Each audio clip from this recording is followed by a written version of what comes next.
أهلا بيكم في بودكاست حكاية التلات. أنا سلمى ودي المحاولة الأكبر لإنهاء أسطورة ونحس يوم التلات. في البودكاست هنا هنتكلم كل تلات جد وهزار عن معظم الستراجلز اللي بتقابلنا في حياتنا، فلو انتوا حاسين ان انتوا مهتمين اتفضلوا معانا برجلكم اليمين. يا مساء أو صباح الفل، عاملين ايه؟ يا رب تكونوا كويسين وبخير وكل سنة وانتوا طيبين. خلاص العيد يوم الأحد، يا رب تكونوا بخير ويا رب يكون عيد سعيد عليكم يا رب. بما ان العيد خلاص داخل علينا، فانا وصحابي كنا من فترة كده قاعدين بنتناقش عن قد ايه العيد زمان كان له طعم وكان احساسه كده احلى من دلوقتي. ووسط ما احنا بنتناقش سألنا نفسنا سؤال، واللي هو قعدنا حبة كده على ما حاولنا نلاقي اجابة ليه. السؤال كان: هل الفكرة في تغيير الزمن، ولا احنا عشان كبرنا فالحاجة ما بقاش ليها طعم وما بقاش ليها فرحتها زي زمان؟ يعني هل لو احنا كنا اطفال ستيل في الوقت ده او في الزمن ده كنا هنحس بحلاوة العيد وبطعم العيد زي ما كنا بنحس بيه زمان ولا لا؟ بصراحة اللي وصلنا له ان اجابة السؤال هي جميع ما سبق. الاتنين، الزمن اتغير والحاجات البسيطة اللي كانت بتبهر الكبير قبل الصغير زمان خلاص يعني تأثيرها دلوقتي ما بقاش موجود. والجزء التاني اننا كبرنا وحاجات كتيرة قوي بتتغير ونظرتنا عن الحياة بتتغير لما بنكبر، فمش شرط ان كل حاجة كانت بتفرحنا واحنا صغيرين تفرحنا تاني واحنا كبار.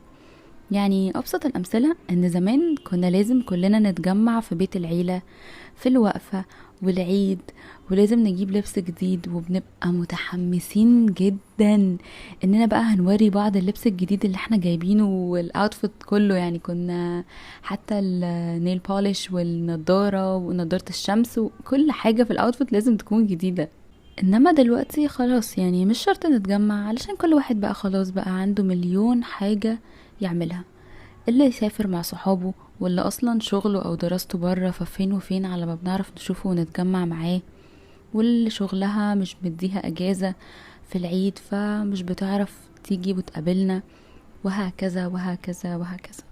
والسؤال هنا تحول وبعدين يعني اخرتها ايه؟ هل هنفضل كده؟ يعني هل العيد هيفضل ملوش طعم خلاص الى ما لا نهاية؟ فاللي توصلنا ليه ان لا، اكيد في حل ان احنا نرجع يعني الشغف بتاعنا تجاه العيد، يرجع احساسنا بان احنا مبسوطين تاني للعيد. بس هنعمل ايه؟ بصراحة مفيش رول او قاعدة ثابتة نعملها علشان نخلي العيد يرجع زي زمان، ولكن في كام حاجة كده احنا ممكن نحاول ان احنا نغيرهم او ان احنا نimplement them او نحطهم في حياتنا او في الاعياد يخلونا نبدأ نرجع نحس بيهم تاني زي زمان.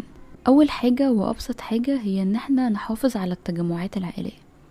بجد يا جماعة زي ما الصحاب مهمين واكيد ليهم دور مهم جدا في حياتنا، فستيل وجودنا وسط اهلنا وعيلتنا بجد مهم، خاصة في المناسبات. بنفتكر ذكريات قديمة وبنعمل ذكريات جديدة وبجد بنغير جو.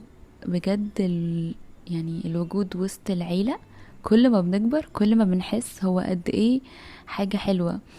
افتكر لما كنا تينيجرز او لو كنا مراهقين كان حوار ان احنا نروح عند اهلنا، يا ربي لا طب انا ممكن اخرج اروح مع صحابي مكان، طب انا ممكن اروح النادي، طيب مش عارفة ايه. لكن كل ما بنكبر وكل ما بنعقل اكتر بنفهم وبندرك قد ايه اهمية وجودنا وسط عيلتنا واسرتنا. تاني حاجة ممكن نعملها هو ان احنا نحاول نعمل حاجة مختلفة في العيد، وبلاش بقى عقلية اصل العيد زحمة اصل مش عارف ايه. بصوا يا جماعة مش العيد بس اللي زحمة، الحياة كلها خلاص بقت زحمة. احنا بقينا كتير قوي وابسط يوم في الاسبوع بيبقى زحمة موت، فما جاتش على العيد ما باقي ايام ربنا كلها زحمة. فخلاص ما تحسسوناش بقى ان انتوا عايشين في كوكب تاني لوحدكم. لا عادي، اخرجوا خروجه حلوة، اتجمعوا في بيت واعملوا كل واحد اكلة واقعدوا مع بعض العبوا جيمز. ودلوقتي خلاص يعني بقى في كورد جيمز او العاب ممكن نلعبها مع عيلتنا او مع اصحابنا كتير قوي، مش بس الكوتشينة والليدو والسلم والتعبان والحاجات اللي كانت على ايامنا زمان. لا بقى في جيمز كتيرة جدا من اماكن مختلفة باسعار متفاوتة، وستيل في منها يعني في متناول الجميع، في جيمز على الموبايل ممكن نلعبها مع بعض، في حاجات كتيرة قوي نقدر نعملها. تالت حاجة بقى واللي هتدي احساس العيد اللي بجد هي ان احنا نجيب لبس العيد. مش لازم ابدا ان احنا نجيب لبس غالي، ومش لازم ابدا ان احنا نشتري اوتفيت كامل مخصوص للعيد، او زي ما كنا بنعمل زمان. افتكر واحنا صغيرين كان كل يوم من ايام العيد ليه اوتفيت جديد، بقى الفستان المختلف او بقى السكيرت الجديدة والحاجات دي كلها. لا، لو جبنا ايتم واحدة او قطعة واحدة بس في اللبس وتبقى دي للعيد واحنا مش هنلبسها الا لما العيد يجي، هتخلينا متحمسين وهتدينا احساس ان حاجة العيد اتليست حتى لو هنجيب بيجامة العيد. رابع حاجة واللي ممكن تكون مضحكة الى حد ما هي السكين كير او البودي كير. وده بقى مش كلام يخص البنات بس، يخص البنات والولاد. اي اهتمام بالنفس regarding بقى سكين كير وبودي كير للعيد. طبعا مش لازم نحط بقى ماسك الصلصة على وشنا، ولا اصل ده ماسك الكركديه ولا ماسك الكركم. بلاش يا جماعة والنبي الاختراعات دي اللي بتعمل لنا كوارث قبل العيد. بلاش نجرب حاجة احنا مش مجربينها قبل كده ونيجي نجربها في العيد. انما عارفين حماية العيد طولوا فيها بقى، استخدموا برودكتس بتحبوها، اشتروا برودكت جديد في لوكال براندز كتير اسعارها كويسة. يعني مش مضطرين احنا نجيب حاجات غالية، في حاجات كتيرة لوكال اسعارها في متناول الناس كتيرة والكواليتي بتاعتها كويسة. نبدأ نستخدم بقى حاجة روشة كده، نروش على نفسنا. لو انتي بنوتة ممكن تروحي للكوافيرة تعملي شعرك، حتى لو انتي محجبة بس وانتي قاعدة في البيت تغيري جو. لا انتي مثلا شعرك كويلي، ف تميك شور ان الروتين بتاع شعرك حلو قوي في العيد عشان يبقى شكلك امور حتى ستيل لو انتي قاعده في البيت. ونفس الكلام بقى للولاد، تعملوا الحركات والشلبازات والكلام ده كله اللي يحسسنا بقد ايه احنا excited للعيد.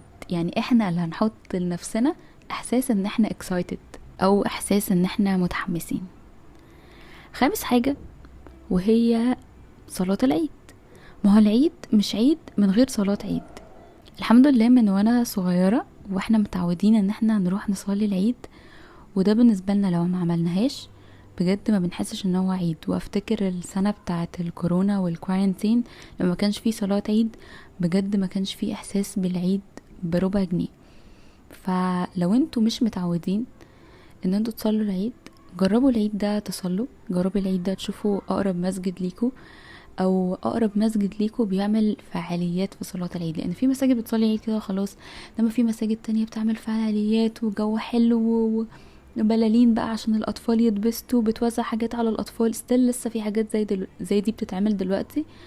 فمود صلاة العيد وجوها والناس وان احنا نقابل بعض بجد ده من اكتر الحاجات اللي هتخلينا ندخل جوه المود وجوه الاحساس بالعيد. في حاجة كده عايزة اقولها، في ناس كتير الاعياد بالنسبة لها صعبة عليها، واحنا لازم نتفهم ده.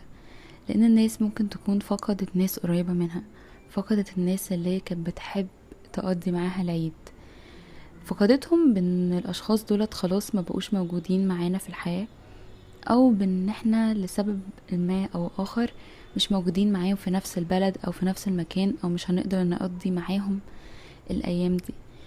وفي ناس بالنسبة لها في مشاكل ما بينها وما بين اهلها لاسباب او اخرى، مش موقعنا ان احنا نتطرق لحاجة زي دي، ولكن شعورها واحساسها بالوحدة بيزيد قوي في العيد. لان كل واحد بيبقى معظم الوقت مشغول مع اهله او مع اسرته في العيد. فلو الدنيا مش على ما يرام مع الاهل، فهنلاقي ان في ناس عندها شعور كده بالوحدة في العيد.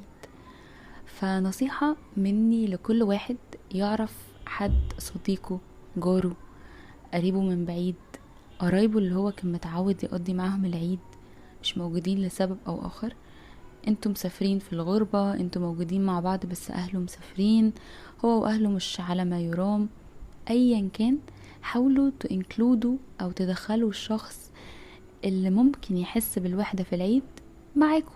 مش هنخسر حاجة لو خدناه معانا صلاة العيد، لو عزمناه على الفطار عندنا. انتوا مش مدركين الفرحة اللي انتوا هتدخلوها على الناس دي ايه، وانتوا مش مدركين الثواب عند ربنا هيكون ايه ان انتوا بتعملوا حاجة عشان تفرحوا الناس اللي قدامكم. وديسكليمر اخير، مش معنى ان احنا بنحاول نرجع نحس بالعيد زي زمان وزي ان احنا اطفال ان احنا ناسيين اخواتنا. خلوا اخواتنا دايما في دعائكم، ربنا يفك ازمتهم ويفك كربهم ويعدي الايام اللي احنا فيها دي على الف خير. حكاية التلات هي بودكاست اسبوعي موجودة على ابل بودكاست، سبوتيفاي، جوجل بودكاست وكاست بوكس. تقدروا تتابعونا على انستجرام وتيك توك @حكاية التلات بالانجلش. نتقابل التلات الجاي.